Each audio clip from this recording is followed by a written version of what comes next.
Hey guys, so this is going to be the first installment of the videos for studying. So this one here is going to be not a planned one, but I saw a comment on it. I answered that one as well as I could through YouTube itself on the comment section, but I wanted to address it because I know that it's going to take a while for me to actually get through this book the way that I want to. I still want to get my dry erase board. I gotta go to Walmart or something and purchase it, but I just haven't had the time. I haven't done my taxes yet. But this is gonna be the first installment. So today's video is gonna have to do with vitals. I chose to do this, of course, because I had a question about it, and I figured it'll help out with some kind of studying before I actually get to that part of the section of the book. There's an entire chapter dedicated to age groups and vital signs, what they go through, their mentality. That's going to be taken care of when the time comes for that chapter, because there's a bunch of chapters. So this one's just strictly a study guide for vitals. Now, I told them before that it's easier for me, at least, when I studied respiratory rate and just study that. Then I go back and I study heart rate, just that. Then the next time I study BP and just do BP. So I'm going to try and keep it the same way as far as this goes. I'm still trying to figure out how I'm going to do the study guides on here, so if you guys can give me any advice about what might be a little bit easier for you guys, then go ahead and leave a suggestion down below and maybe I can do that. But right now what I'm going to basically do is I want to kind of have it be to where it's on the screen while I'm speaking, so that you can hear me say it and also visually see it. And I'm hoping that with the background that I have, there's a reason why I have this as my background, which you can see a light through there. This is just curtains, and I like the simple backdrop. Anyways, so that there's not too much between my talking and rambling and this guy here, let's get down to the dirty business. So for the first age group, it's infants. Infant is newborn to 1 year. The first set of vitals for the infant is the respiratory rate that I'm going to cover. Now for the respiratory rate, when they're just born, it's going to be roughly between 40 to 60 respirations per minute. When they're born, it's also going to drop pretty quickly to 30 to 40 respirations per minute. That's going to be what it's generally going to be around for the rest of the year. So remember that when they're first born, it's going to be 40 to 60. After that, they're going to go down to 30 to 40. Now when switching over into toddlerhood, that's going to be 12 months to 36 months. It's kind of simple to remember it because all they do is drop down by 10 points. So instead of the 30 to 40, you're going to have 20 to 30. And that's their respiratory rate for that entire duration. So moving from infant, 30 to 40, you're going to go straight into toddlerhood. It's going to just drop that 10, and it's going to be 20 to 30 respiratory rate. The next age group is going to be the school age. This is typically going for 6 years to 12 years. Now, this one here is actually going to stay the same. It's not going to change at all. It's still going to remain at the 20 to 30. That's going to be through the duration of that year. So it's going to be between 6 to 12 years old. They're going to stay exactly the same as vitals. It's still going to be a respiratory rate of 20 to 30 per minute. So that's an easy thing to remember. You have the infant, it's going to be 30 to 40. When you have the next two age groups, all it's doing is dropping them down by 10. And those two age groups after that is going to stay exactly the same, 20 to 30. So it's really only two sets of vitals that you're going to be remembering for that. Now, where it begins to change again is going to be when you hit adolescence. Adolescence is going to be between 13 and 18 years old, so those are your teenagers. Their respiratory rate is going to be 12 to 20.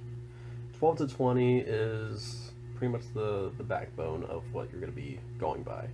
12 to 20 is good for many age groups after that. And that's pretty much what I go off of as well, as 12 to 20. If they start going a little bit higher than 20, I don't freak out, but at the same time, I do think of it as a little bit higher than what it should be. But for that 13 to 18 range, just remember, it actually does change. It's going to be 12 to 20 per minute. The next age group is going to be early adulthood. Now with early adulthood, you're going to have a different set of vitals as well from the early adulthood, or from the adolescent. The respiratory rate for this age group is going to be roughly 16 to 20. Anything above or below that, of course, is going to be either tachy or brady. So just keep that in mind when you're doing your vitals.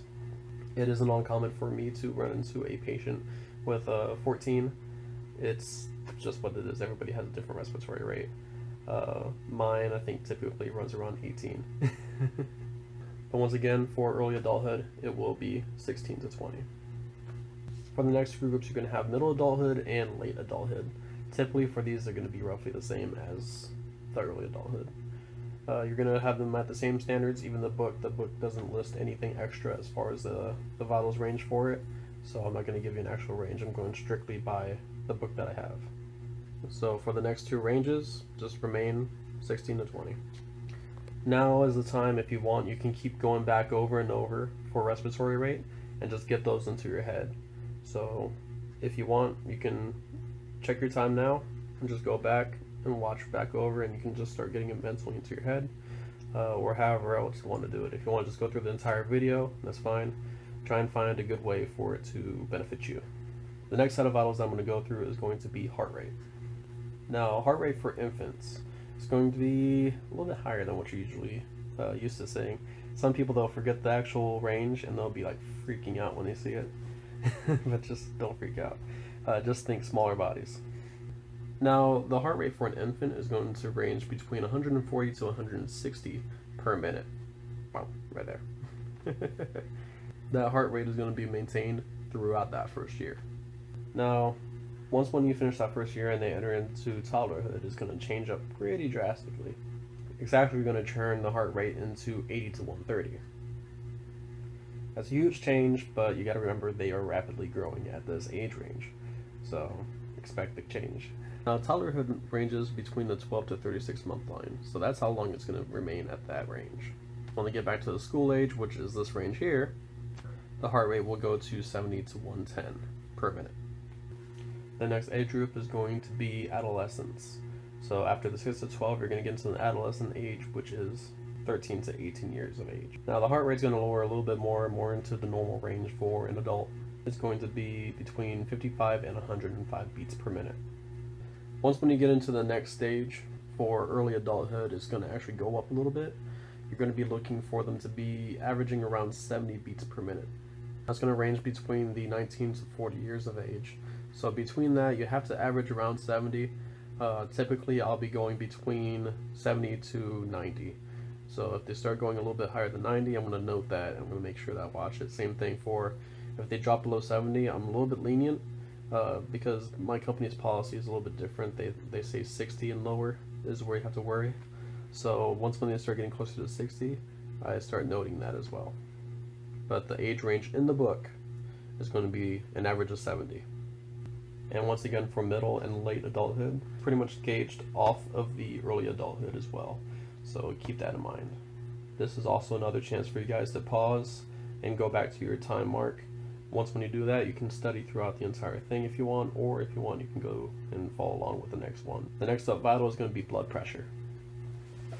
Now, blood pressure is going to be a little bit weird for the younger ages. They don't have the diastolic in the book. So that's going to be about it. I think the first time that you get diastolic is early adulthood. Was that right? Yep, early adulthood is the earliest that you have systolic and diastolic blood pressure on there. For the other ages, they only put the systolic in the book. Therefore, I'm not going to give you what AMR policy is. I'm just going to stick strictly with the book. Now, the infant, when it's first born, its range is going to be about systolic of 70. And that's going to be at birth.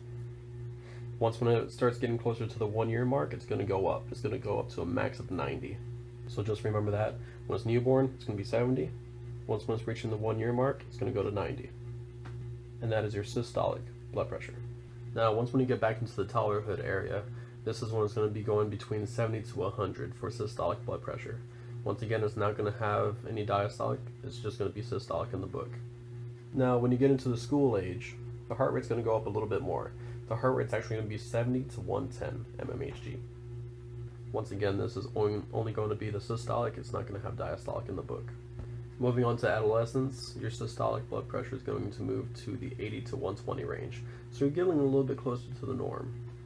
And once again, this is not showing the diastolic. It's just going to be strictly the systolic still for this age group. The next age group is when you're going to enter into the systolic, diastolic blood pressures. In real life, you're going to have an actual blood pressure for them, and you'll learn that through your protocol for whoever you work for. But for now, in the book, just remember, it's always going to have that same range. Now we're going to move on to early adulthood. Early adulthood is where you have a true blood pressure in the book. The book actually puts that as the first blood pressure that you're going to have. That's going to be 120 over 80. With this here, it's going to follow into middle and late adulthood as well.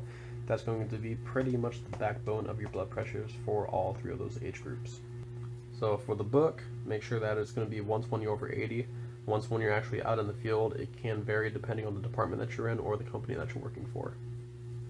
But for the book strictly, remember it's going to be 120 over 80. Those are going to be the basic vitals that you're going to be going through. There is different things such as like blood sugar levels, SpO2. SpO2 isn't too necessary for EMT. It's mostly for paramedic. Me, myself, I do use it because I am with a paramedic, so I have the tools that are available to me to actually measure them and judge if they need oxygen or not. But when you're out in the field, if you think that they need it, you give it to them. Supplemental oxygen is always a good thing to give your patient. But these are the basic vitals that you're going to be taking, something that you have to be able to check when you're at a patient scene. So when you go there, you know exactly what vitals that you need to have for that patient to make sure that they're normal, and you're going to be able to judge quickly if they are low or high. I'm going to get further into these vitals later on. I just wanted to give you the basics for right now, just to help hold you guys over until I get to them. Once when blood sugar levels and everything come out, then I'm going to start doing those vitals. But for now, I just wanted to really get the respiratory rate, the heart rate, and the blood pressure. So hopefully this helps you guys out some. Give me some more advice about what you guys want. If you like this way of doing things where I pop things up over here, then great. If you have any other suggestions, then just let me know. If you like the idea of maybe having like a dry erase board, or maybe let's see, any other ideas, then there's other more complicated things that I could do, but I kind of like keeping things simple. But if there's another way that you guys might like it, I can try it out and see if I can make it work with my schedule. I'm just trying to keep it a little bit simple just because my schedule's a little bit crazy right now. But this is going to be the first installment. This isn't following the plan that I wanted originally. This one is just to kind of help out people before I get to the vital section. So the next video that I will be doing is going to be based on the book that I'm pointing at that you guys can't see. But I'll be going chapter by chapter with the book. So let me know what you guys think. Leave a like, comment down below, subscribe if you like my videos, and just let me know what you guys think. Opinions, criticisms, constructive criticisms. And until next time, guys, peace.